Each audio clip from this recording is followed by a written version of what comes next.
ഇവിടെ ചില ആളുകളൊക്കെ മതേതരത്വത്തിന് ഇങ്ങനെ ഡിഫൈൻ ചെയ്തിട്ട് പറഞ്ഞു വരുന്നത് മിശ്ര വിവാഹം ഉണ്ടായാലേ മതേതരത്വം പൂർത്തിയാവൂ എന്ന തരത്തിലാണ്. ഇവിടെ കൃത്യമായിട്ടും ഇവിടെയുള്ള ഭരണഘടനയനുസരിച്ചുള്ള മതസ്വാതന്ത്ര്യത്തിനും അതിനെ പ്രൊപ്പഗേറ്റ് ചെയ്യാനും അതിനെ പ്രാക്ടീസ് ചെയ്യാനുള്ള കൃത്യമായ നിലപാടും അവകാശവും അനുസരിച്ചുകൊണ്ടാണ് മതസംഘടനകളൊക്കെ മുന്നോട്ട് പോകുന്നത്, മതങ്ങൾ മുന്നോട്ട് പോകുന്നത്, അതിന്റെ പണ്ഡിതന്മാർ അതിന്റെ നിലപാട് പറയുന്നത്. അല്ലെങ്കിലും ആലോചിച്ച് നോക്കൂ, ഈ വിവാഹത്തിന്റെ വിഷയത്തിൽ അഭിപ്രായം പറയാൻ ഇവർക്ക് ആരാ അധികാരം കൊടുത്തത്?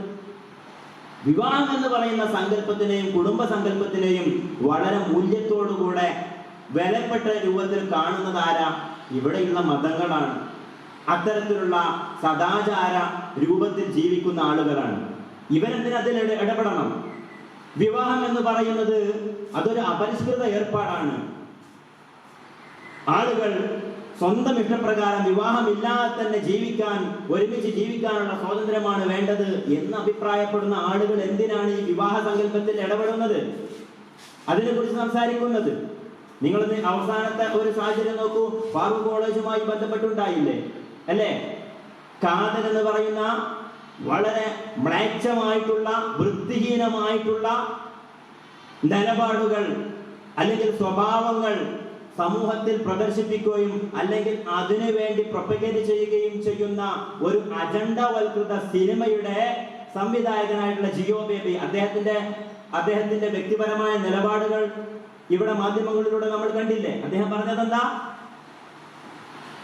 എന്റെ സിനിമ കണ്ട് ഒരു 10 വിവാഹമോചനമെങ്കിലും നടന്നാൽ ഞാൻ സന്തുഷ്ടനാണ് എന്ന് ഒരു മനുഷ്യൻ പറയുകയാണ്. ആ മനുഷ്യന്റെ അഭിപ്രായ സ്വാതന്ത്ര്യത്തിന് വേണ്ടി ഈ പറയുന്ന മാധ്യമ പ്രവർത്തകരും ഈ പുരോഗമനവാദികളും കൈയടിക്കുന്നുണ്ട്. സമാനമായ ഇത് സമൂഹത്തിന്റെ മൂല്യത്തെ തകർക്കുന്ന അഭിപ്രായത്തിന് സ്വാതന്ത്ര്യത്തിന് വേണ്ടി കൈയടിക്കുന്ന ആളുകൾക്ക് സമൂഹത്തിൽ നിലനിൽക്കുന്ന വിവാഹത്തിന്റെ മേഖല ശക്തിപ്പെടുത്തുന്നതിന് വേണ്ടി ഒരു പണ്ഡിതൻ പറയുമ്പോ അതിനെ വർഗീയവൽക്കരിക്കാൻ ഇതേ ആളുകൾ ശ്രമിക്കുന്നതിന്റെ ദുഷ്ടലാക്ക് തിരിച്ചറിയാൻ മാത്രമൊക്കെയുള്ള ബോധം ഈ മതസമൂഹത്തിനുണ്ട് എന്നുള്ളതാണ് പറയാൻ ഉദ്ദേശിക്കുന്നത്. നിങ്ങൾ ആലോചിച്ച് നോക്കൂ, എത്ര അപകടകരമായ രൂപത്തിലുള്ള അഭിപ്രായങ്ങൾക്കാണ് ഇവർ കൈയടിക്കുന്നത്.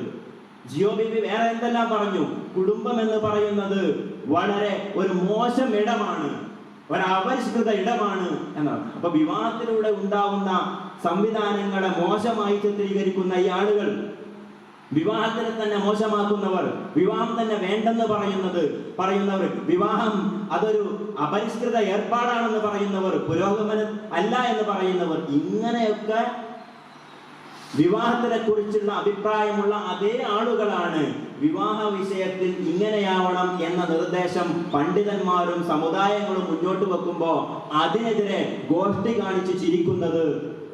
ദുഷ്ടലാക്കാണ്, അതല്ലെങ്കിൽ ഇരട്ടത്താപ്പാണെന്ന് തിരിച്ചറിയാനുള്ള ബോധമൊക്കെ സമൂഹത്തിനുണ്ട് എന്നുള്ളതാണ്. തൽക്കാലം നിങ്ങളുടെ ആരുടെയും അഭിപ്രായം ഇവിടെ വിവാഹത്തിന്റെ വിഷയത്തിൽ വേണ്ടതില്ല. ആദ്യം വിവാഹത്തിനെയും അല്ലെങ്കിൽ വിവാഹം എന്ന് പറയുന്ന സ്ഥാപനത്തിനെ അംഗീകരിക്കുക.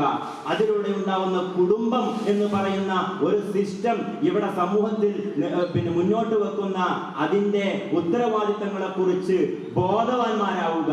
ആ രീതിയിലേക്ക് നിങ്ങൾ വരിക. അതല്ലാതെ അതിന്റെ പുറത്തു നിന്നുകൊണ്ട് അതിനെ അംഗീകരിക്കുകയും അതിനെ മൂല്യമായി കാണുകയും ചെയ്യുന്ന ആളുകൾക്ക് വേണ്ടി നിർദ്ദേശങ്ങൾ കൊടുക്കുന്ന സുപ്രീം കോടതി ജഡ്ജിമാരായി തൽക്കാലം നിങ്ങൾ ആരെയും, ഒരു മാധ്യമ പ്രവർത്തകരെയും ഈ സമുദായം നിശ്ചയിച്ചിട്ടില്ല.